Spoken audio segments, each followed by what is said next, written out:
Hey y'all.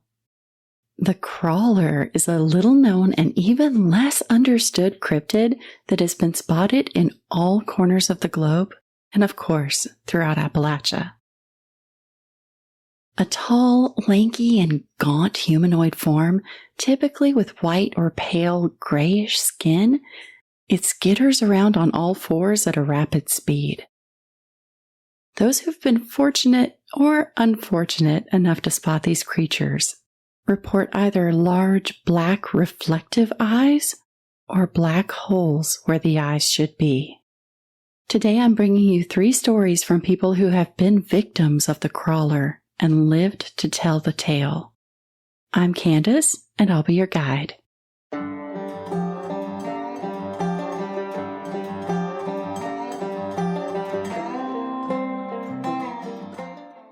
I've been employed at a few different state parks around the country, but for the last 10 years, I've been a park ranger at Shenandoah National Park in Virginia. I just retired this past fall, but I do miss a lot of things about my work a lot.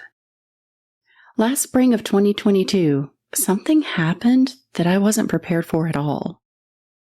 I've always been attuned to the sights and sounds around me, and though I'm cautious, I've rarely been afraid of much out there. The summer before last, 2021, we had a remarkably calm season.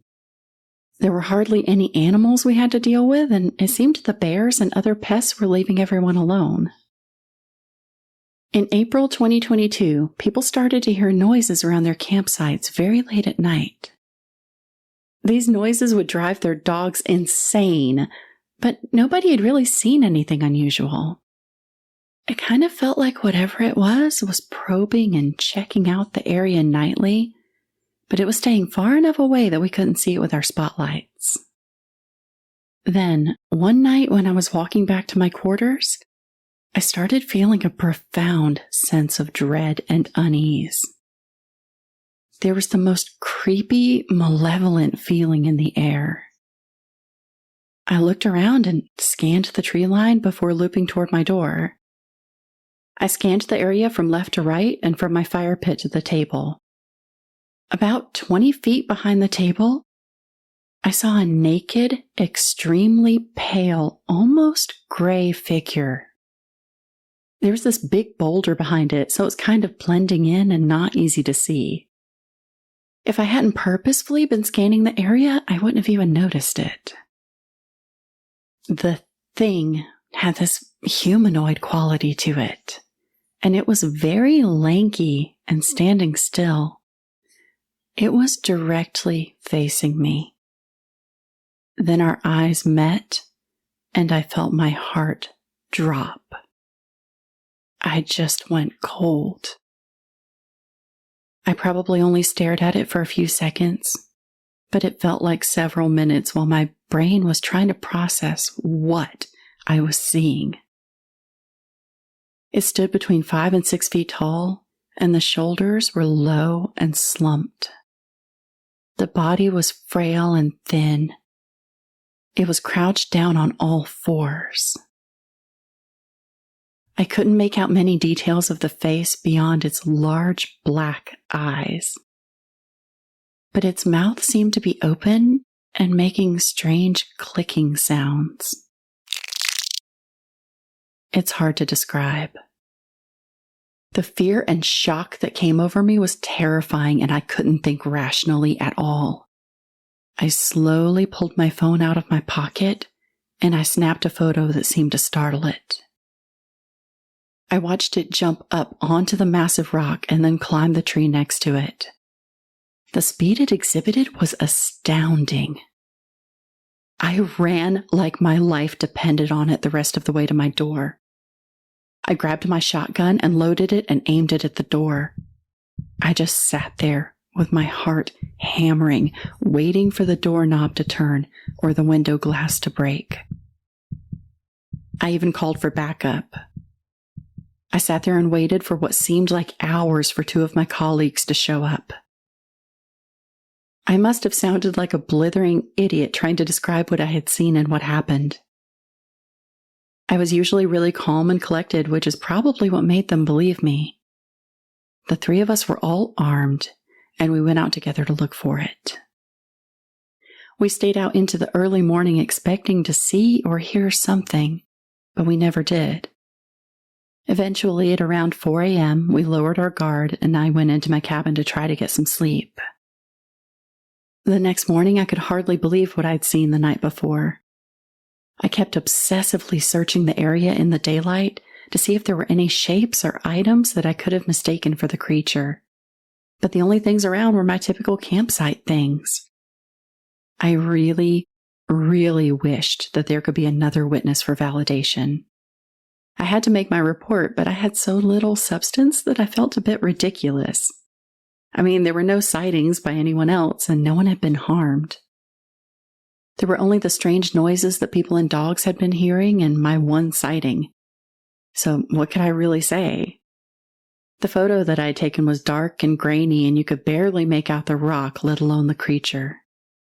I kept watch again that night to see if I could spot anything, but there was nothing.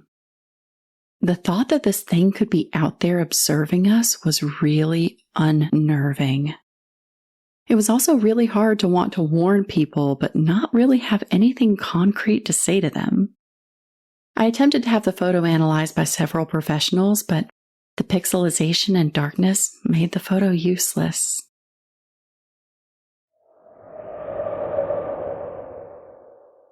In this story, a third party relays the story told to him by a little girl who fell victim to a crawler.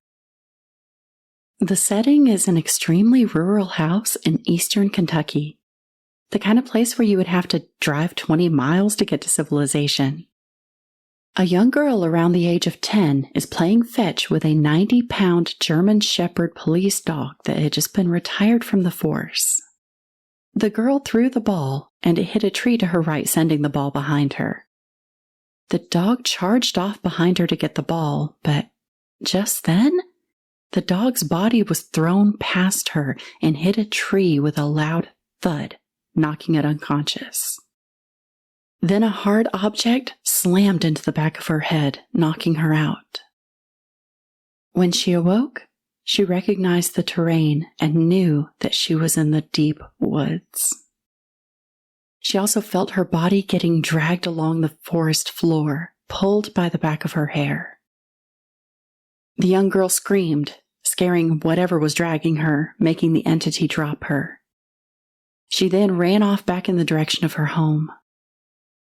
She turned her head to see a white, pale, emaciated figure with black eyes, chasing after her, rapidly gaining ground. The crawler caught up to the little girl and grabbed the front of her hair with her kicking and screaming, dragging her into the woods. The little girl struggled in vain to get away, but the animal was too strong for her. The crawler dragged her into a riverbed and dunked her head in the water, attempting to drown her. Then she heard a loud cracking sound, loud enough to be heard under the water, and the crawler let go of her. She pulled her head out of the water to see her police dog, with its vice-like jaws firmly clamped around the crawler's upper forearm.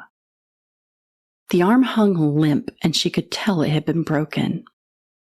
The crawler tried and failed to lift the dog, but lacked the strength to do so.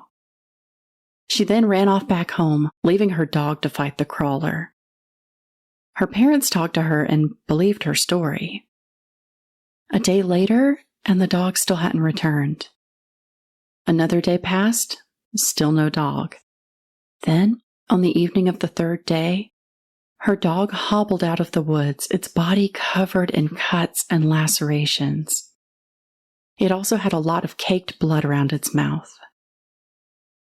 That dog made a full recovery and ended up living 3 years after its fight with the crawler. This next story, found on Reddit, is a 3-part account of one man's experience encountering, then attempting to hunt a crawler. Part 1. I have no idea what that creature was. I seriously need help and am terrified out of my mind. So I'll start off by saying I've never believed in anything paranormal. I'm a pretty science-based dude. I always look for a logical explanation, and I still am for this encounter, so if anyone has any ideas, let me know. I don't have much time for leisure with work recently. Been having to accept some pretty awful shifts to get by with the COVID times. So I've lost my ability to go on my evening walks, which are a method of stress relief for me. It had been a while since I'd gone on one, so 3 nights ago I decided to just go for a late night walk. I put on my headlamp and decided to take a path I hadn't taken in ages. There's a small trail near the back of my neighborhood that goes about 4 miles deep into the woods. My plan was to walk about 1.5 miles in and take the parallel path to come back. I make it down to around 1.3 miles, according to my Fitbit, and I start getting that feeling I'm being watched. So I turn off my headlamp and sit still to listen. At this point, I'm more concerned that there's a guy following me who's up to no good.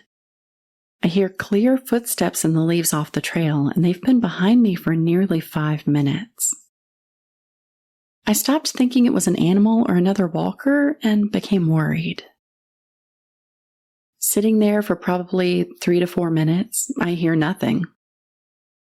I turn on my headlamp and decide to start walking quickly back home. About 2 minutes later, I hear footsteps again. This time, it sounds different. Sounds like 4 feet instead of 2 feet walking. And it's walking at the same increased speed I am. I turn around quickly with my headlamp and my phone light and point it behind me. Silence. I get angry and yell out, "Leave me alone, I'm going to call the cops, and if you come at me, I have a knife." Silence. I yell again to get out of here and start walking towards where I heard the walking. About 20 yards out, I see what looks like a literal naked man running full speed on all 4s into the woods. Normally, I'd chalk that up to drugs, but my area doesn't really have a drug problem. And there were some details that lead me to believe it wasn't a person.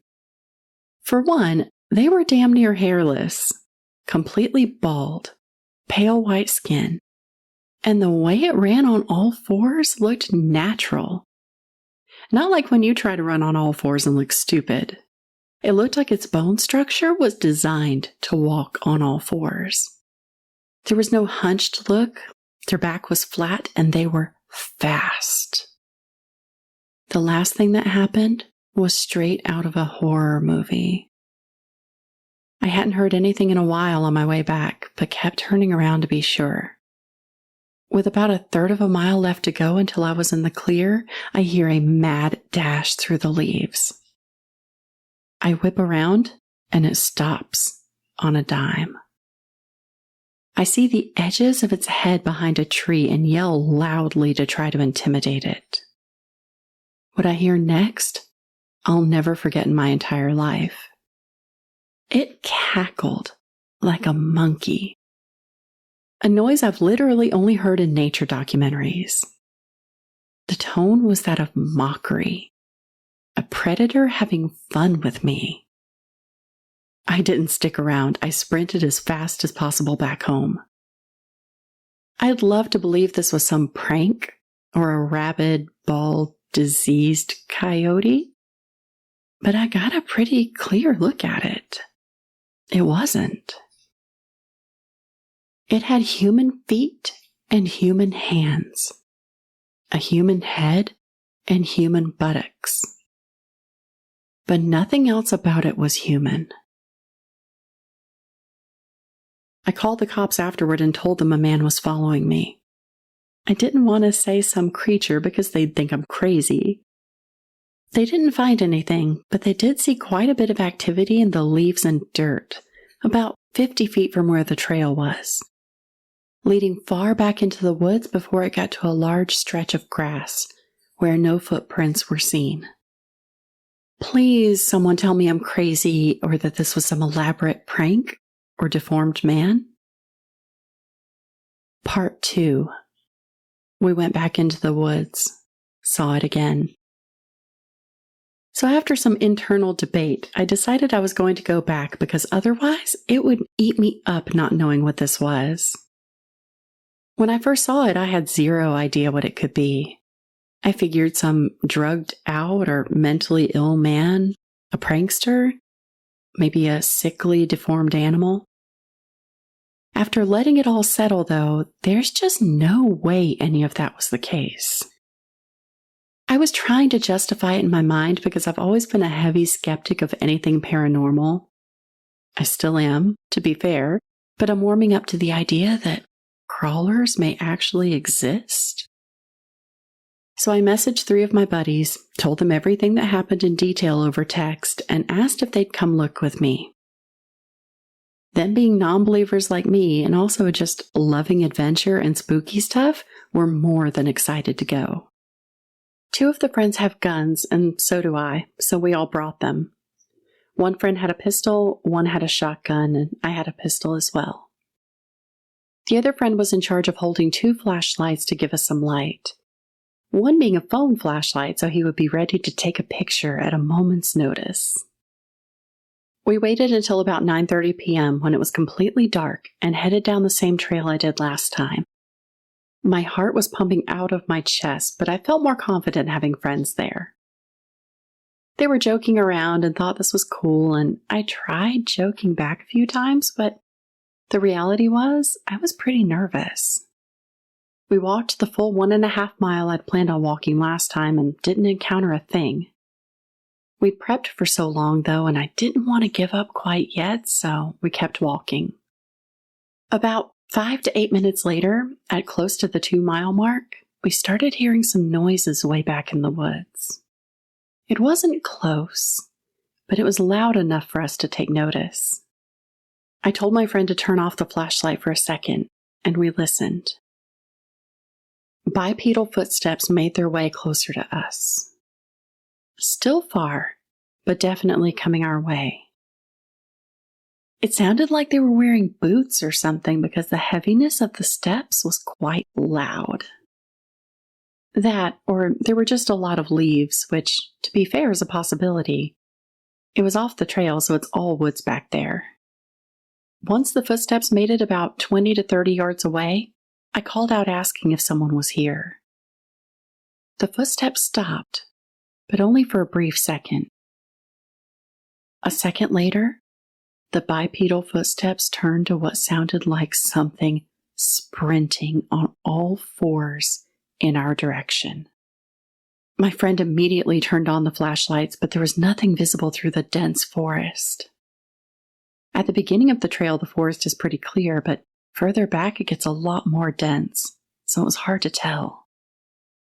Once he turned on the light, the footsteps stopped as well. None of my friends were talking.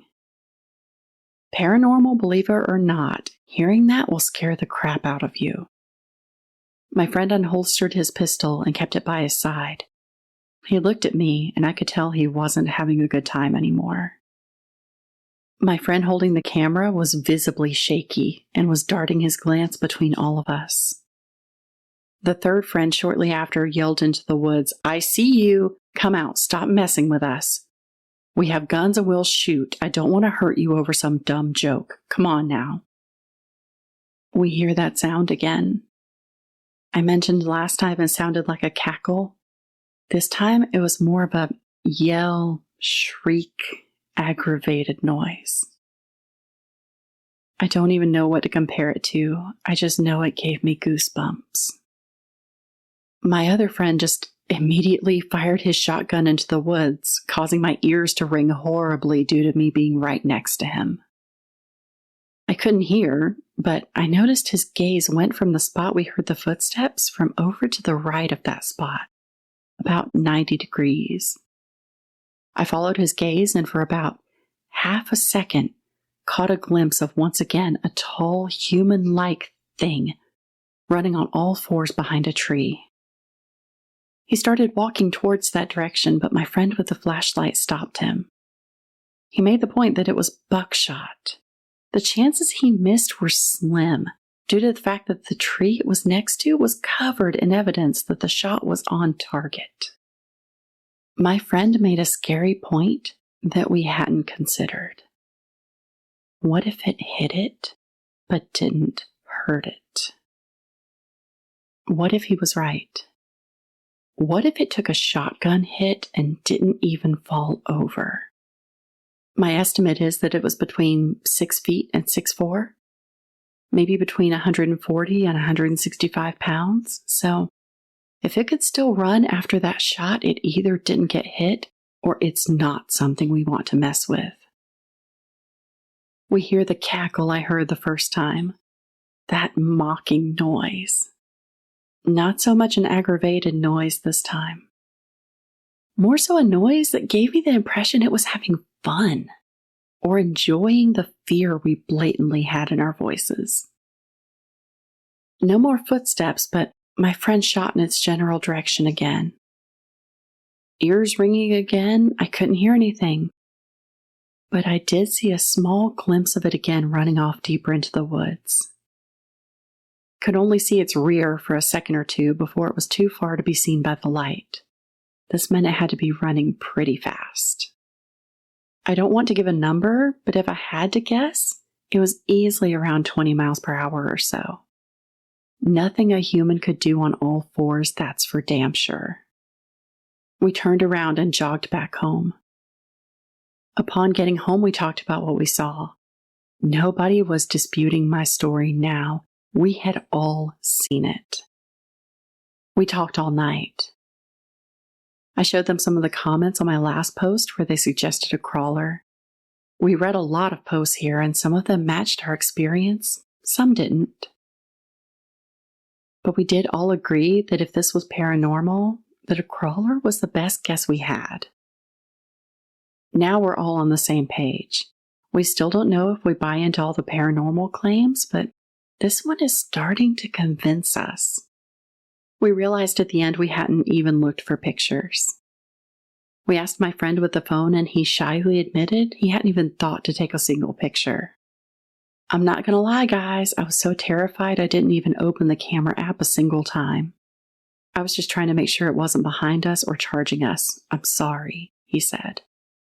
We told him not to worry. None of us would have been any better about being calm enough to set up a picture. I never saw its face still, but the friend who took the shot swears it didn't have one, or at least it had no eyes. He couldn't see if it had a mouth, but it was about 1/3 out from behind a tree, and from his angle he saw, it was blank from the nose area up. Or if it did have eyes, they were too black to be noticeable in the dark. We did all decide, though, we're going to go back. We'll be more prepared next time. We'll do our research. We'll have a camera strapped to us or always recording. We know what to expect, so it'll be more calm. Any other tips or advice, please let me know. We'd really like to capture some full-on evidence of this thing. Part 3. We did go back. We spent time getting prepared. Strong flashlights, walkie-talkies, keeping one party member staying home for emergencies, a better camera, knives, a bat, and the same guns. We were confident, probably too confident, which led to us playing ourselves. I deeply apologize that this post probably won't be what you're hoping for. But for now, all I can say is after the events that happened that night, I need to take a break from life and start going to therapy. I've met with my therapist a few times, and it is significantly helping me process all the new data that was flooding my head. If I'm being honest, she thinks I'm full of crap, but I genuinely can't blame her. She does a great job at listening and offering real advice, even if she thinks I'm delusional. The only reason she hasn't started trying to recommend me to a specialist is due to all my friends coming along with me one time, where she heard all of our stories. I promise I will write up a post of the events that have transpired that night, but I genuinely have been on the brink of a mental breakdown for some time now. In summary, though, to give you an idea of what I'm processing, we did see it. Up close, in fact. The things that happened while in its presence have haunted my nightmares and plagued my mind during the days. One friend was injured fairly badly and needed medical attention. Not on the verge of death or anything, but he did not look good. He is okay and has since recovered very well, but mentally, he's probably worse off than me. Understandably so. I got away with the least injuries, so if this is any indication of what my friend went through, you'll understand why he's having a hard time. I'm sorry I'm not in the state to fully update you guys, but I really hope that once I've come to terms with everything, and once I can process it all, I can explain everything. Thanks for the support leading up to this. I've appreciated everyone's ideas and contributions. Listeners, note, the user attached a photo of his injuries, which is unfortunately no longer available to view. However, someone commented it looked like gravel rash, and the original poster said that yes, those injuries photographed were due to being slammed down into a bed of rocks. The poster returned for one final update. I got back on Reddit for the first time in a while and saw a lot of people had reached out asking if I was alive. I gave the below response, but realized not everyone would see it, so maybe people will see it here. I'm alive. I don't get on Reddit much anymore. Never was a big Reddit user, just needed somewhere to talk about what had happened. I've been on and off in therapy and I'm doing a lot better overall now. There are still times when I think back on the experience and get a form of PTSD almost. I'm not sure I want to call it PTSD because it almost feels like I'm downplaying the people who experience PTSD from war or other way more horrendous sights. But my therapist classified it as PTSD, so I guess that's what I'll call it. But overall, yes, I'm doing all right. Thank you everyone who's reached out asking if I'm doing okay. I have too many notifications to even read all of them, but this is my update. I'm just trying to live life like a normal person again and enjoy the little things. Taking breaks from social media in general and enjoying real life has been a major factor in piecing my mind back together. It's good to see that so many people genuinely cared about a stranger's safety and well-being. You guys give me hope, and your communities are very welcoming. I just want to say thank you to everyone who listened to what I had to say. I'm not sure I would have still been around today had I not gotten it off my chest. I locked comments because I don't particularly care to relive this experience and have Q&As on it. I just want to move on. But so many people helped me that I figured I'd at least give some closure to those people instead of just disappearing forever. At this point in time, I don't see myself coming back to this topic. But maybe one day down the road, my mind will change. I'm still healing. Maybe I'm a weakling for not getting over it as quickly as some of the others in the group that came with me have, but it just really isn't good for my mental health to constantly revisit this experience. And that is the end of the final story. Okay, y'all, that's all for our encounters with the crawler for today. Now let's talk about it.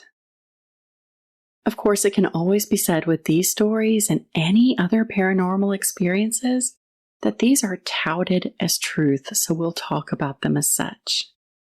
There is, of course, always a chance that someone was exercising some creative writing. I do my best to screen for anything that just seems to scream fakery, but I couldn't find any evidence to support that this was all imaginary. But, you listen at your own discretion.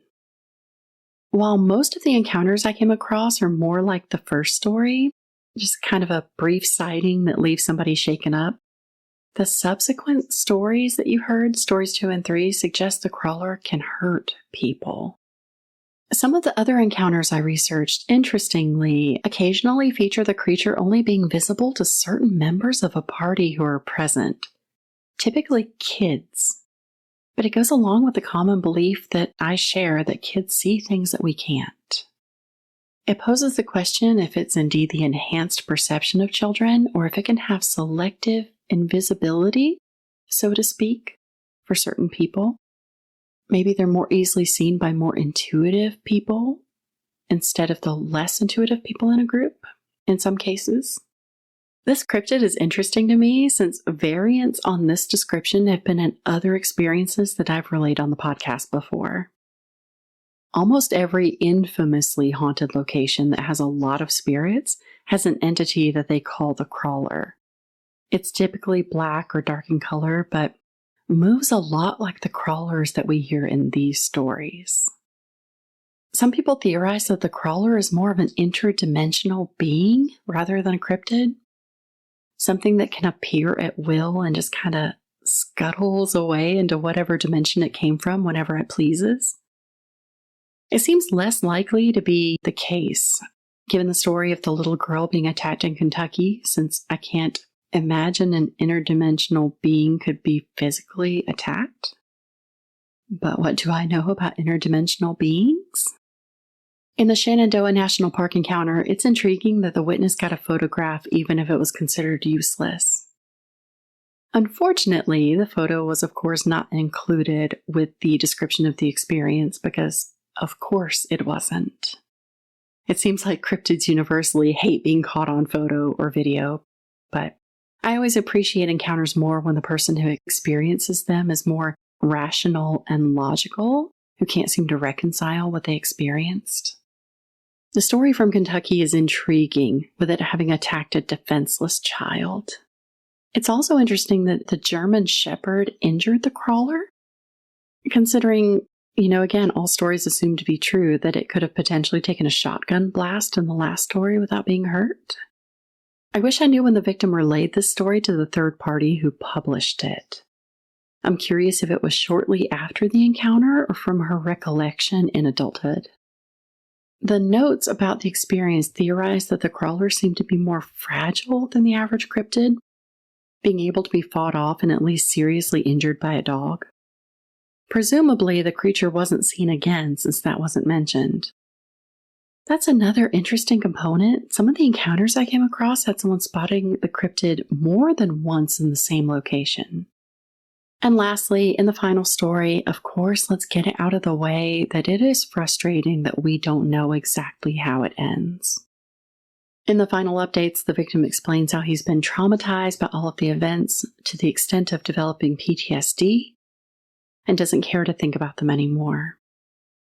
I also mentioned as a side note his injuries from being slammed into a bed of rocks, he states, and that one friend was injured more than that. He also briefly mentioned getting an up-close look at the creature, but didn't elaborate. Unfortunately, these posts are from 3 years ago, and it seems he held true to his word about not updating us any further on this story. Despite the intriguing yet unsatisfying ending, the experience was just too good not to include. He does mention that they did get a good look at the creature up close, so that leads me to believe it was in fact something unexplainable rather than a person or an overactive imagination. Also, y'all, it goes without saying, but I'm going to say it anyway. Don't shoot your guns off into the darkness. Don't shoot at anything you can't see clearly. They're so lucky they didn't accidentally shoot a person out there. As always, I want to know what you think. What are your thoughts on these stories? Do you find them believable? I feel like in this episode in particular, that's a very good question to ask. I think I believe the Shenandoah National Park story for sure. It is not weird to see something out in a national park at night by a skeptical person. The others, it's debatable, but tell me what you think. You can share your thoughts on social media. You can find me at obscureappalachia on Facebook, Instagram, and TikTok. Feel free to tag me on your opinions or story ideas. If you enjoy the podcast and would like to help support it, visit patreon.com/obscureappalachia. All Patreon support goes to helping to pay for the hosting and software fees and is so very appreciated. Patrons get early episodes as well as access to obscure worldwide episodes exclusive to Patreon. These episodes are more casual, conversational, and unscripted, more like we're just having a little chat about unusual topics. So, right up my alley. As always, thank you for listening. Until next time.